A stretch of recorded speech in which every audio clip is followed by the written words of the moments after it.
We have done it. We have made it. Regular season is over. We are less than a week away from Selection Sunday as I'm recording this.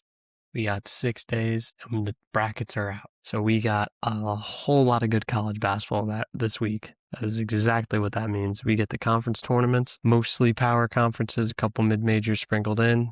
The mid-major tournaments so far have mostly pretty much delivered. They've been pretty fantastic. Patriot League, I'll have to highlight that one. That league has been fucking awesome. Boston beating Navy yesterday and Colt at the buzzer, and then Colgate winning against Holy Cross at the buzzer. Those two teams are playing in the championship. So, yeah, 2 buzzer beater wins for both these teams playing the chip. That is awesome. So, mid-majors have delivered. Let's see if the power conferences can deliver as well this week. I think we're lined up for an awesome week of college hoops. Let's get into it. So, we got Champ Week, baby. Part 2. All the power conferences, a couple mid-majors sprinkled in here. It's going to be a whole lot of basketball all day starting tomorrow, really, with some noon games. So we're going to start here. I'll take you to the Big 12. So here in the Big 12, we have Arizona as the heavy favorite, minus 105. I think that's all due respect there. They've been the best team in the Big 12, so they have the easiest path. It's an easy path for Arizona. You like Kansas here as well, with it being Kansas City at plus 800. That's also a nice bet there. And then you also get Iowa State at plus 750 over here. So I think those are the two. If I had to pick 2 to bet, I think we're going to go with Iowa State and Kansas. You like those numbers with how high they are. I think Kansas, regardless with or without Darren Peterson, who knows what's going on with that saga. Pretty sure he should be good to go, but with or without, they're still a good team. So they should be good. And then over here with Iowa State, they've flustered a little bit down the stretch here, but I think this tournament is the exact thing to get them back up. And then just as a long shot, I think TCU is also a decent bet here. When they're playing their best basketball, they can really beat anyone. They played the top teams all pretty well this year, beat some of them. It's just those ugly losses like that they have to Utah and Colorado that just get you a little nervous. So my picks here will be, I like Iowa State and Kansas with TCU as a long shot. And then moving on to the ACC, we get a pretty interesting tournament. It didn't include all the teams like the Big Ten did with going all 18, so a couple teams missing out on the tournament here, but Duke is the heavy favorite, minus 350. You don't even see any real value with them there, but, the Dukies here, this hat is a little old, so it doesn't really fit me, but the Dukies here at minus 350, they're my pick to win. It's going to be hard for them to really lose to anybody with Caleb Wilson injury. I don't see UNC being able to compete super high level with them. I will say the 2 injuries of their big men, Ngungbo and Caleb Foster, a little concerning. They probably won't play in the ACC tournament until they're healthy for the actual NCAA tournament. So it might be better to sprinkle something on another team, honestly, here. And the other team I really like here then would be Miami. I think at plus 2,000, it's a great number. They just played Louisville and lost to Louisville. So that should be kind of interesting for them there. I think that was a tough game. I think that was a game that they actually could have won, kind of gave it away towards the end. Woolley hit a big time shot. And then as my long shot, I'll take NC State. They have had a lot of previous success in this tournament. They have looked absolutely terrible as of late, though, so that obviously leaves you with a little concern. But I think they really got to win some game here to take some pressure off them on the bubble a little bit, even though all these bubble teams keep losing, so they might be good. But I think they always usually have pretty good success here in Charlotte, so I think that's not a bad bet either for them being at plus 5,000. So I think Duke's going to win. I like Miami as a sprinkle as well. If you're really feeling lucky, maybe NC State sprinkle too. And then moving on to what do we got next? The Big Ten and my Hoosiers, who look absolutely terrible. Got Michigan here, plus 105. I think that makes a lot of sense. They've easily just been so dominant here in the Big Ten. It's actually pretty wild. how good they've been. They haven't lost a road game playing in Chicago. It's not going to make too much of a difference for them. They have the second best defense on KenPom. They're really good defensively, and then you don't even really notice it because they're also so good offensively and how fast they play. So they're probably going to keep it rolling a bit here. But I mean, plus money is probably better than just taking their money line in every game and rolling that over. So if you really like Michigan, I think plus 105 is definitely a good bet for you. And then I do really like Illinois with the Big Ten tournament being in Chicago. It's just tough them being the 4 seed if they have to play Michigan. Not super ideal. And then Michigan State here plus 650 is also just another pretty solid one. It's just so hard with these huge conferences to really lock in one that you really like because you almost want to sprinkle it on a couple of these teams like Wisco at plus 3,500. It's also not a bad bet because when they're playing their best basketball, they're one of the best as well. So I think that's also not like a crazy thing to think of them winning the Big Ten, but I like Michigan here. I'll sprinkle a little bit on Michigan, sprinkle a little bit on Illinois, and Wisco here as a long shot to be able to win. And then moving on to the Conference USA, we have an interesting odds here. As Liberty is not the favorite, they've kind of teetered towards the end here. So it's been a little bit of a rush stretch for them. So you got Sam Houston at plus 200 down there as the 2 seed. I think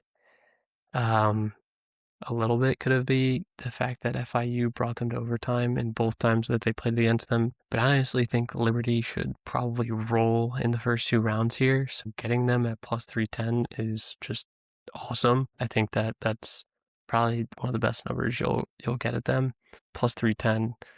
Definitely going to be putting some stuff down there with Liberty. And then I think for my long shot, I think a good long shot here is Kennesaw State. They already swept Western Kentucky this year. They slow the game down a lot, so it really bodes well in their favor if they can get into a more of a grinded out kind of game, especially against Sam Houston. That'd definitely work out for them. They played both Sam Houston and Liberty pretty tough this year, so I think that's not anything crazy. Them there at plus 850 as my long shot. So I like Liberty to win here. And then my long shot being Kennesaw State. And then moving on to the Mountain West. Probably one of my favorite conference tournaments every year. I love Missouri Valley is always great. The SoCon's always great. And Mountain West, another mid-major one that I love. Those are like some of my favorite mid-major tournaments to watch. The Mountain West right up there. So yeah, Utah State, who was been the best team in the Mountain West here with the 1 seed, even though they split the regular season with San Diego State here at. So you get Utah State here at plus 230, San Diego State at plus 320. I just think they're the most complete team here. They also haven't won the Mountain West tournament since 2019. So I think there's definitely reason for them to try and go out and win it this year. The other thing that's important to watch in this tournament is if Utah State doesn't win it, there was most likely going to be a bid stealer because I don't think New Mexico or San Diego State and anyone else those 2 teams are on the bubble, and I don't think anyone else is really close to the bubble, so there definitely could be a bid stealer here if Utah State ends up not winning, so that's definitely something to keep an eye on. San Diego State could be that.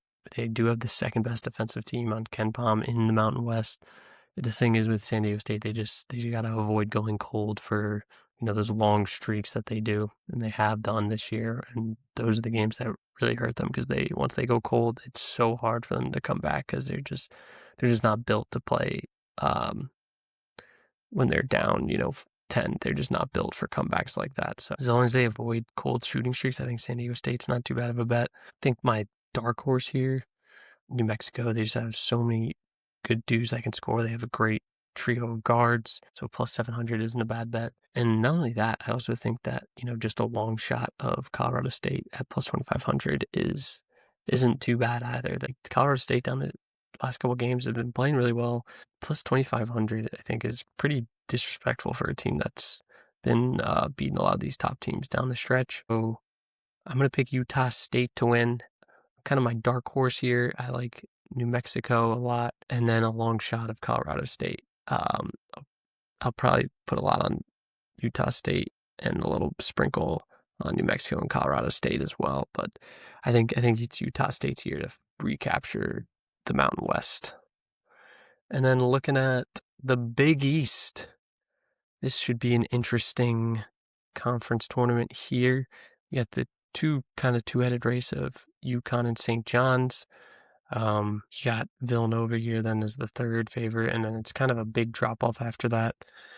I like UConn or St. John's here plus 170. They're playing in the Garden. It's basically home court advantage right there for the Johnnies.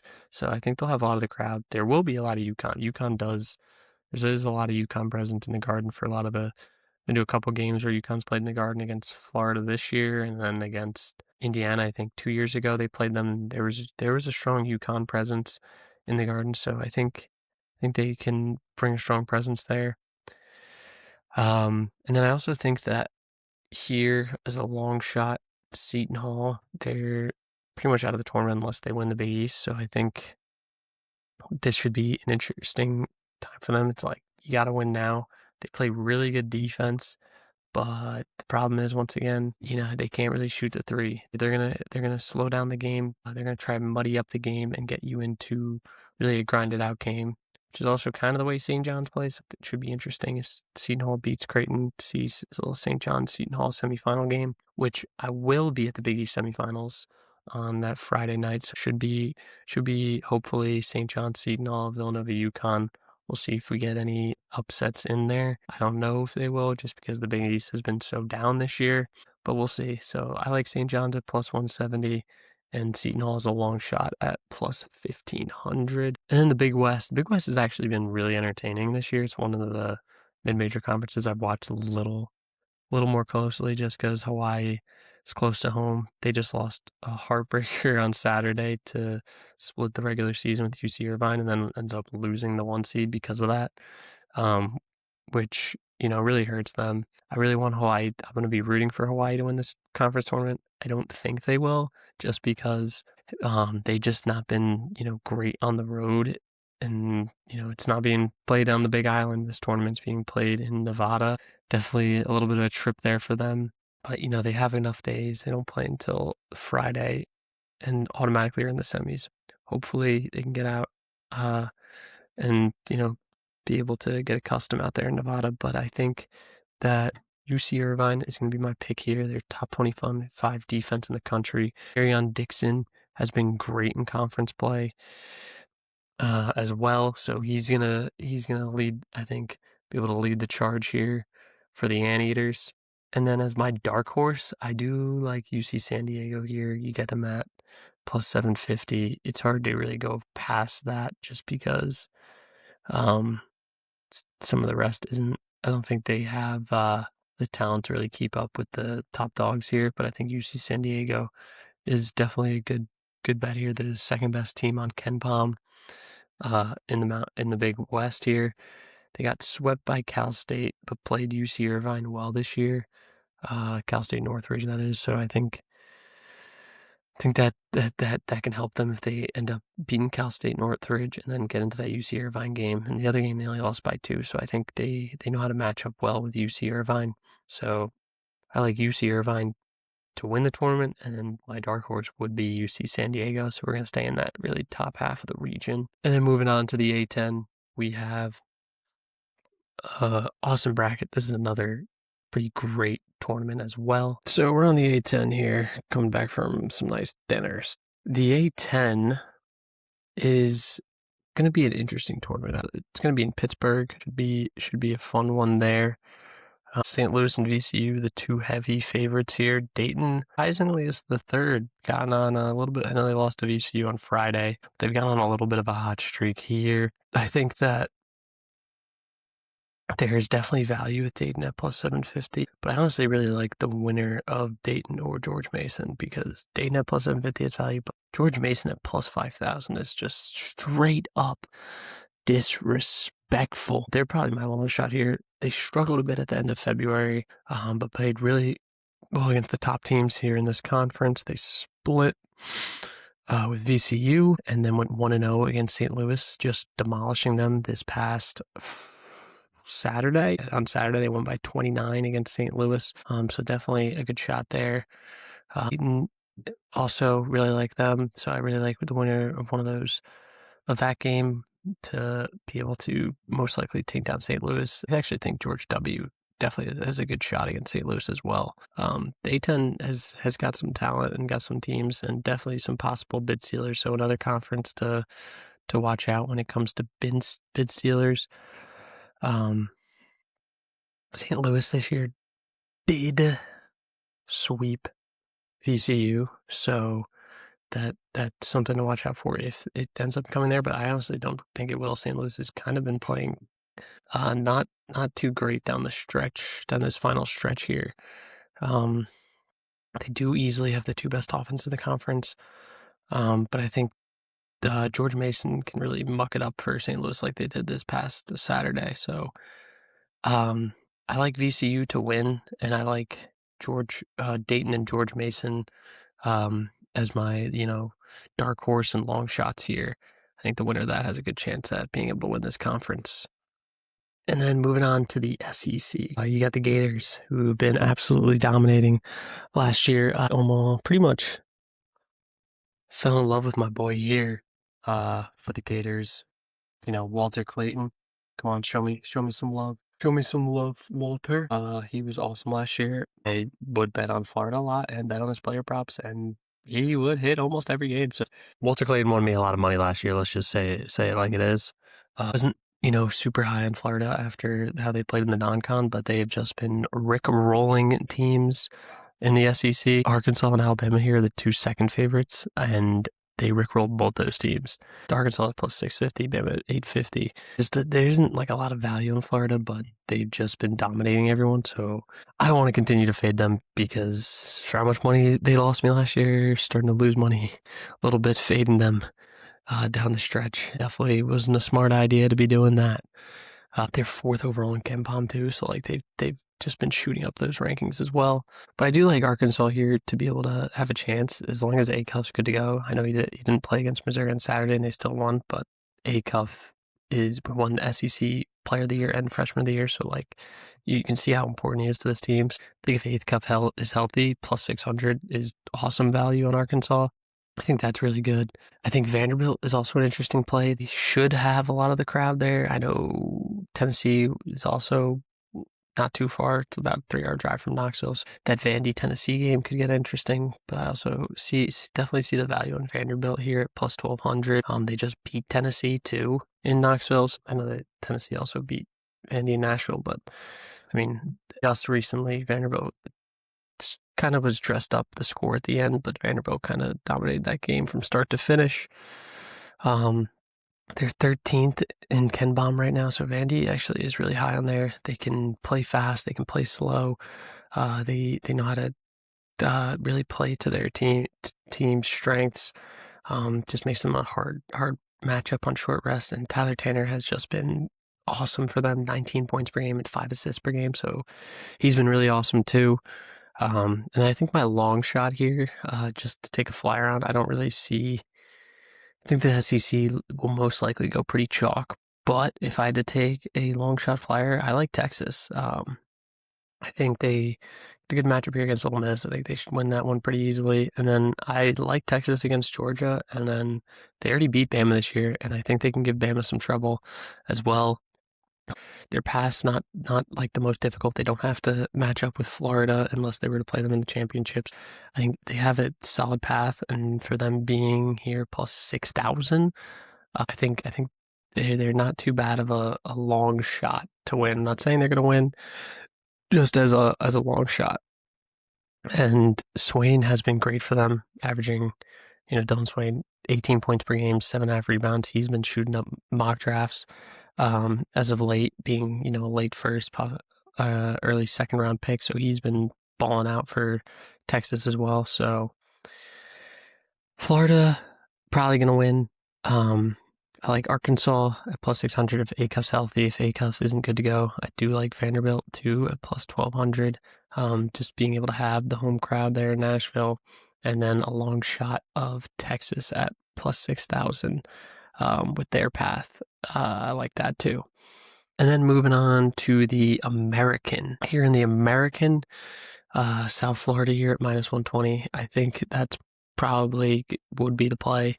Better than betting their money lines in both games, I think. So I think that South Florida is most likely should be the play here. They can be a little bit of trouble if they get that. If they end up being, a 12 seed in that 5-12 matchup in March, or they win the American, I think they could spell trouble for some of these teams. They got a lot of former Power 5 players on their team.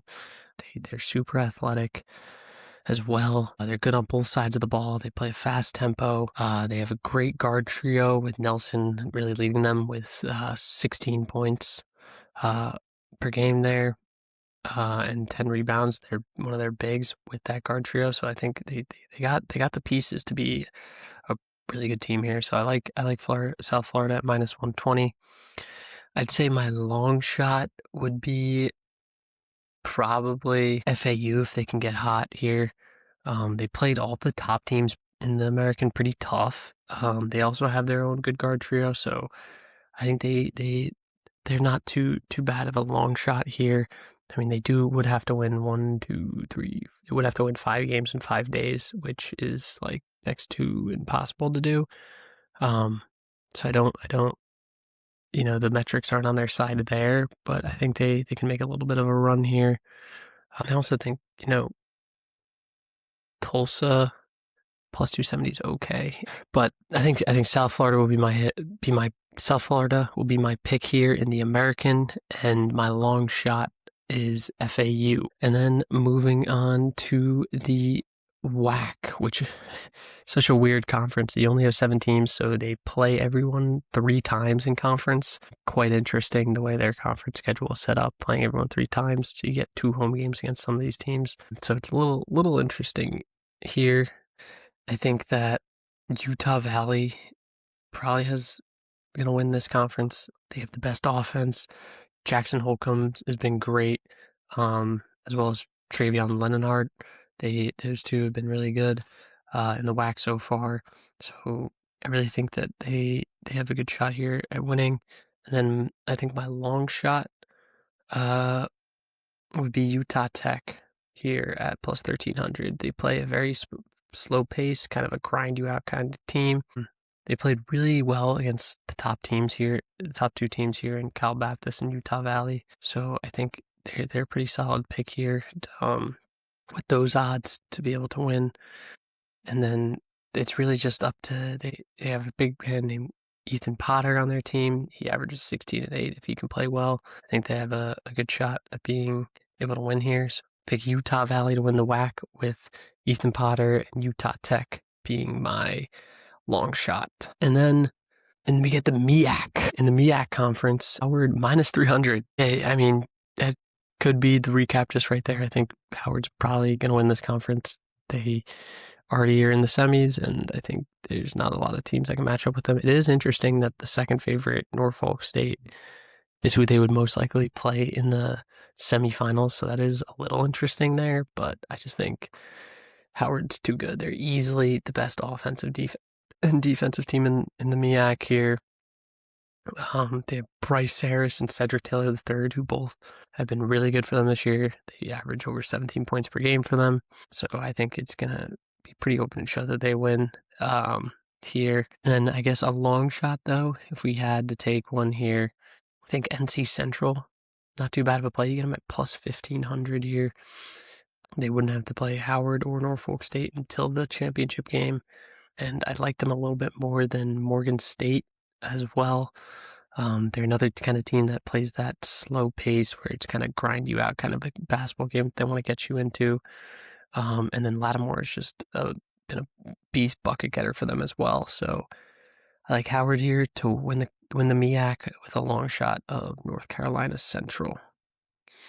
And then we get the MAC, which doesn't start until Thursday, actually. But only the top 8 teams make it in the MAC here, so UMass snuck in, which is going to be interesting because I think UMass can definitely give Miami, Ohio a game. As long as they don't turn the ball over too much, I think it will definitely be a close one there.